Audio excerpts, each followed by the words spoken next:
Hi everyone, welcome to the Empower Sounds podcast. My name is Mahika and today we're going to talk about happiness. I want to know, I'm curious, do you guys think happiness is a skill? Because I've been reflecting on it and I wouldn't say that happiness is an emotion or a state of being. I would say it's a skill. And I think over the past few years, I have learnt consciously, subconsciously, unknowingly, different ways and different practices to become a happier person. And I would say, yeah, don't get me wrong, I still get tired, I still get annoyed, I still get angry, I still get upset. And these are all emotions. But I think that my baseline is happy. And I don't know if I would say I'm naturally this way, but I definitely think that I have trained myself to be a glass half full or a glass half full and like how can we fill the glass more and more person. And I think that's truly a skill, and I want to share some of the ways that I did that, because I think that if we live in a world where people have the skill of happiness, we're just going to be a happier and more healed society, and I think we deserve that. And knowing that you can access happiness, and if you treat it like a skill rather than an emotion, then you know that it's within your control to feel happy and to choose happiness rather than like just thinking that it's something that just happens to you and you're like a passive recipient of it. So I wanted to share 10 practices that have made me a happier person. And some of these might work for you, or hopefully all of them will work for you. But let me know in the comments what resonates, what doesn't.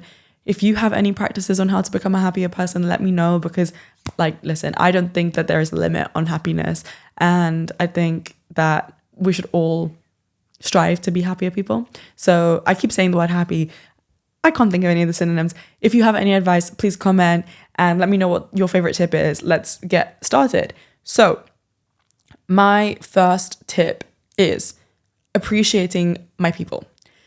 I think that happiness is infectious, and you realize that you are surrounded by amazing people and it just makes you really, really, really happy. And happiness shared is happiness multiplied. And so I think a lot of us sometimes focus on like, how can the other person in my life make me happy? But focusing on giving happiness as well is really important, not from a people-pleasing way. Not from a people-pleasing way, and that is a big caveat. But when you have people in your life that you really, really care about, just be giving for the sake of making them happy. And that doesn't have to be something that depletes you. Don't go and drain your time, your money, your energy if you can't afford it. But just think like, how can I make the people in my life feel appreciated? I last summer was feeling really lonely because I had just moved back from Spain to the UK, and I didn't have like my core community of friends anymore because like everyone was in different places. Some people had jobs, some people had moved. Like I was living in my parents' hometown. I didn't really have like a structure and a routine. And I just was like, I didn't feel very happy. And then I decided that I was going to write a letter to every single person that I really, really loved.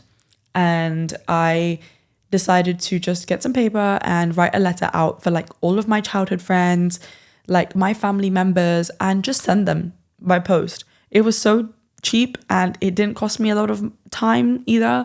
But when I tell you, in the process of writing those letters, I felt more happy than I imagined they would be receiving them, because it just reminded me how much I appreciate those people in my life and how it's such a privilege to have people like that. And if you don't have people like that in your life, then write one for yourself. Just writing letters of appreciation or like doing things to make the other people in your life feel good remind you how lucky you are to have those relationships to appreciate and cultivate. So yeah, go and think about what you can do. I think my love language is very words of affirmation. So that was something that felt really good to me, and it didn't feel like it depleted me, and it didn't feel like I was doing it out of like trying to prove or trying to people please. It was literally just out of love. And so what is your like peace and love way of making people feel appreciated? Go and try and do it. You can steal my idea of the letters. You can send to people in your life flowers. You can offer to just help out someone in your life. You can go volunteer whatever resonates. But yeah, focus on how you can be more giving as well as receiving. Learning to receive is a skill, but learning to give in a way that doesn't deplete you is so, so, so, so important. Number 2 is gratitude. And I think gratitude is a little bit wishy-washy and gets a lot of like gratitude and all this kind of stuff. And so people mentally switch off when you're like, gratitude. And if you are thinking of clicking off this video, please give me a chance. Gratitude is very, very important because, again, you get more of what you notice. And so if you learn to notice things that make you feel grateful in your life, you will find more reasons to be grateful. It's like a snowball effect. So what I like to do is at night before I go to sleep, I have my journal and I just write in a few things I'm grateful for. And I try to make them different every day. So it's not just like my house, my family, healthy body, all this kind of stuff. I try and just go really small and really specific and really random. And again, the more random, the better, because then you learn to see it. You create a new lens in your life and a new way of seeing the world. Like if you can see the world from a lens of gratitude, you will always find things to be grateful for, which means you will always find like you and life will be smiling at each other, you know? And I think that's really beautiful. So comment down below what's something that you're grateful for. Today, I am grateful for the fact that I got to the studio on time and it was all set up. So I got to record 2 episodes rather than 1 and share more with you guys. So stay tuned for 2 weeks' time for the next episode that's going to come out that I recorded today. And I'm grateful that it was all set up for me. So I could do that for you guys and I could do that for myself. Let me know what you're grateful for. I'm really curious. I think it's always really fun to share that. Number 3, let's talk about glimmers versus triggers. If you are chronically online or if you know a little bit about like mental health language, you will have heard the word trigger. This thing is triggering me. This person is triggering me. This emotion is triggering me, whatever. And I think that we also, as people, just like we have sadness, anger, anxiety triggers, we have happy triggers. We have joy triggers. We have gratitude triggers. And identifying what those are or who those people are in your life or what those behaviors are in your life helps you cultivate the skill of happiness. Because you're like, oh, okay. Like for me, actually one of my happiness triggers is cleaning. Like I like to clean my room. I like to clean my house. It makes me feel really, really grateful for my space. I like music. That's such a happy trigger. Dancing. Oh my God, the ultimate happy trigger. Actually releasing serotonin and all that kind of stuff. Certain people in my life are just happy triggers because of the way they are. And just knowing that and taking note of that so that when you're not feeling great, just in the way that you know that something can trigger you negatively, like if you know you have happy triggers, you can go in an upward spiral as well. Like why would you only spiral downwards? And so, yeah, make a list of happy triggers so you know what is an easy way for you to access happiness or peace or gratitude or whatever positive emotion. And again, some of your ideas could be something related to movement because there's a lot of studies around like serotonin, dopamine, oxytocin, all that kind of stuff. So movement, relationships, oxytocin, dopamine gets a bad rep as well, but like there's so many things like hobbies and skills and stuff. For me, art is something that's a huge happy trigger. Sugar, I'm not gonna lie, like a little sweet treat, a cake. And so yeah, what are your happy triggers? Ask yourself that. Next bit of advice, listening to more positive music. Okay, so like I was saying, happy triggers, our brains are sponges and they take in so much information. I read a research paper that said that our brains take in 74 GB of information every day, which is 16 movies of information. And you don't process all of that consciously, but it is the news that you watch, the content that you consume, the music that you listen to. And if you're listening to depressing music all the time, that's going to affect you.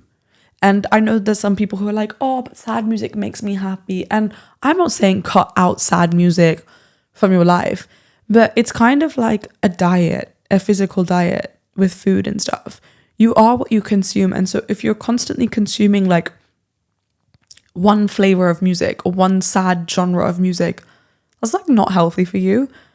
If you have to think of it like a food category, And so have some other stuff in there and have some happy messaging. And if you don't like happy music, if it annoys you, silence, some silence, or listen to something that inspires you, like input something that gives positivity as well. Because if you're listening to all this music that's talking about like my ex, my situationship, like I'm broke, I hate my life, I'm so depressed. I don't know if you do this, but when I listen to songs, I make like a mental music video in my mind, and I imagine myself, and I like sometimes like I bring people from my life and I make them characters in the music video. If you're constantly listening to sad music, you're going to make sad music videos. You're going to be starring in sad music videos in your head. And so go listen to some happy music. Afrobeats is amazing. There's always like really positive stuff in there. I really like salsa. I'm not gonna lie, some of the lyrics in salsa are a little bit dark. But yeah, just take this opportunity to go and explore different styles of content, music, podcasts, TV that uplifts you as well. For sure, Z's. And if anyone has recommendations, please comment down below or send us a message on the podcast Instagram, because I would love to know. Okay, this links to content as well. And the next practice is silence. Ooh, silence is scary. Silence is very, very, very scary. And you can feel like it's not the most productive use of your time because we constantly stimulated and we constantly have things to do. And so what do you mean silence? What do you mean go on the tube or go on a walk with no headphones and no listening to a podcast or no listening to music? If you're like me, that concept would have been alien to you. And it was alien to me. But I accidentally went headphone sober because I left my headphones at my parents' house and they live in a different town. And after like the initial discomfort of 1 or 2 days, it made me feel so peaceful. And I went on this long walk in the park and I had so much on my mind, and actually not having anything to listen to meant that, like, you know when your jewelry gets all tangled up and it's like all knotty? I felt like just walking in silence with my thoughts gave me the space and time to untangle all of those knots. And I think it's so, so, so important. And so like making time for silence. And what is emotion? Emotion is energy, emotion. And so like actually moving in silence, I could not be one of those people. Well, never say never, but I'm not one of those people right now who runs without music, because then you just hear like how out of breath and in pain you are, and that's just boring and demotivating. But like the next time you go on a walk, can you leave your headphones at home? Or like, are you one of those people who take your your music into the shower? I used to be one of those people who like, I was taking a shower and my phone would be on the side and it would be playing music all the time. Like, imagine waking up, straight away music, in the shower, on your walks. And so you're constantly stimulated all the time by music, podcasts, books. And in my mind, I was like, oh, I'm being maximum productive. Like I'm getting the most content in, I'm learning the most I can. This is the best use of my time. But actually, like, you need some silence to process that information as well, and just to like exist. And I think like just existing is so happy. Like it's important to just learn to exist as well. So like I dare you to not take your phone to the shower or on your walk or on your commute. I mean, take it, but like try and do it in silence and see how you feel, because it's brought me a lot of peace and a lot of happiness. So I hope it helps you. My next bit of advice is visualization. So I am a big visualization advocate, and I've been doing it for many, many years. And there are so many different types of visualization. There's a really good resource from Maya's Mental Fitness, which I have mentioned in a few other episodes, but I will link down below. And there's 5 types of visualization in that that you can look into. But like what I was saying earlier about mental mind movies and listening to music and just like making music videos in your head, it's so important to just visualize things that make you happy. And so again, if you have happy songs that are happy triggers, like visualizing good memories or something that you're looking forward to. I like to do a visualization meditation every day. I try and do it every morning. If I don't have time to do it in the morning, I'll find some other time to do it in the day. And if you're interested, I can like send me a message or comment and I can link some below. But there are so many different ways that you can do it. One that I really like to do is I imagine myself in 1 year's time, and if life goes well, like how everything will be, because I know I'm going to stay in the same place. And so I have kind of an idea of what my life would look like, but then I can take a little bit of creative license of what I'll be doing, and it just makes me really happy. And sometimes I also like to visualize like a past version of myself and be like, look at how far we've come, because that's so beautiful. And like that reflection is so nice, and actually just like giving that younger version of yourself that support and that hug that they needed that they never got is also something that's just really beautiful and happiness inducing. So yeah, like if you want a whole separate thing on visualization, we can talk on visualization. Let me know if that's something that you want to know more about, and we can arrange that for sure. Next, trying new things and creative rest. So when I was a bit younger and I used to think about rest, for me that was just naps and Netflix. And whilst naps and Netflix are forms of rest, they are not the only forms of rest, and we actually have 7 types of rest.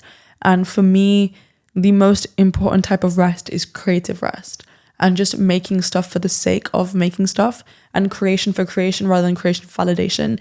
Especially because my line of work is in the creative industry, I spend a lot of my time creating so that people can see or watch, or working for clients.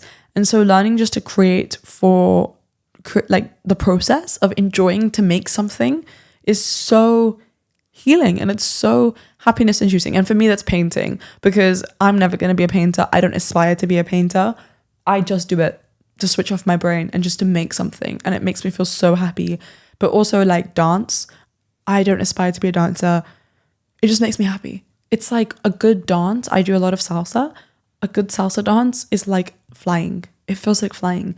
And so finding something that is creative rest, where you do it just to do it, just for the process, not because you want to make money from it, not because you want to be productive with it, not because you want to make it your job or whatever, literally just because it brings you happiness. And that's like the whole point of like hobbies as well. And I think like with this whole self-development discourse that's on the internet, which, don't get me wrong, we love self-development.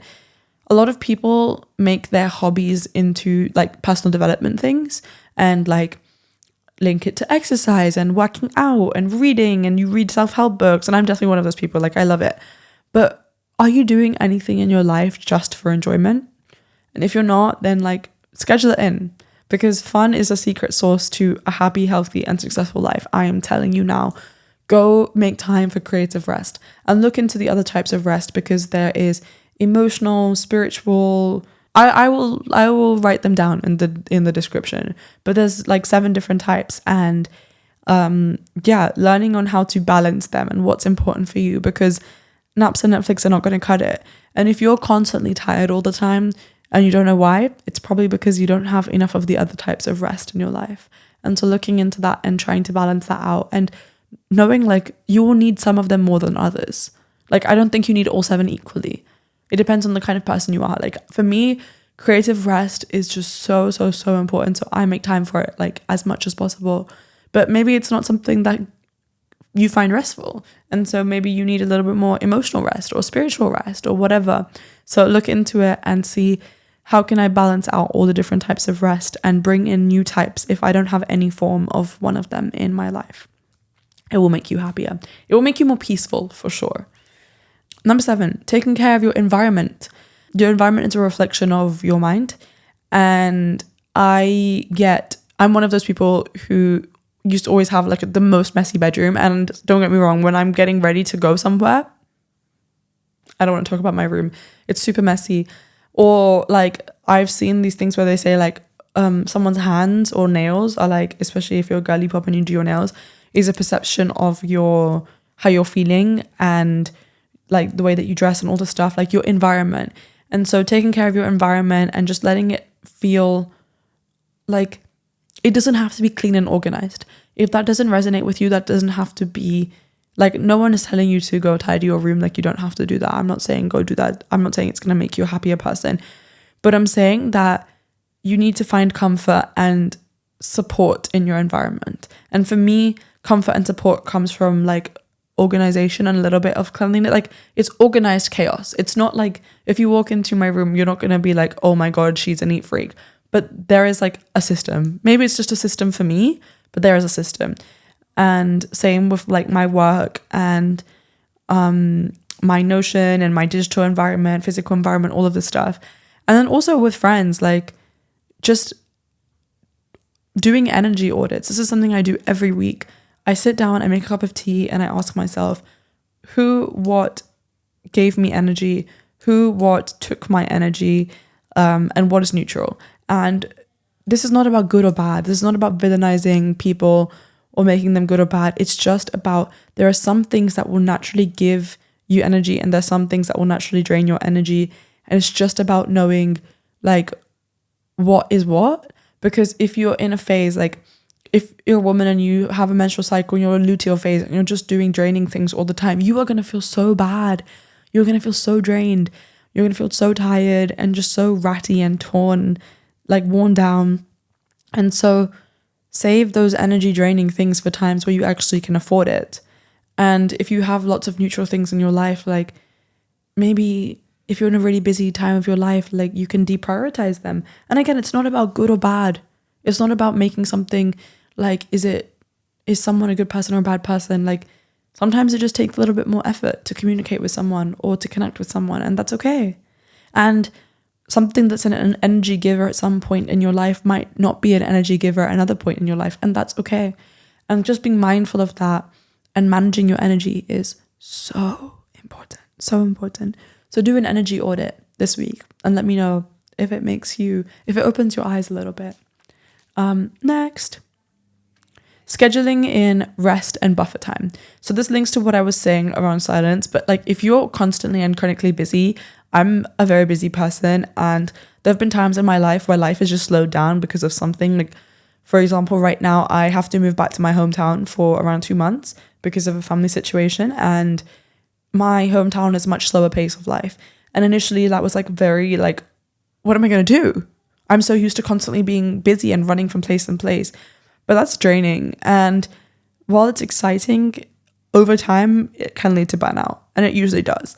And so when life doesn't actually impose buffer time on you, like put buffer time in.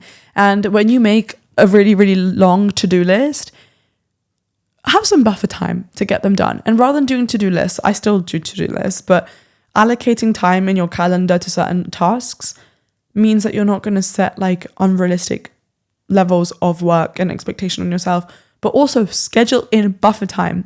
Like you can say Friday afternoon before I like switch off for the weekend, I have my buffer time to finish all the tasks that I wanted to get done in the week but didn't get to get done.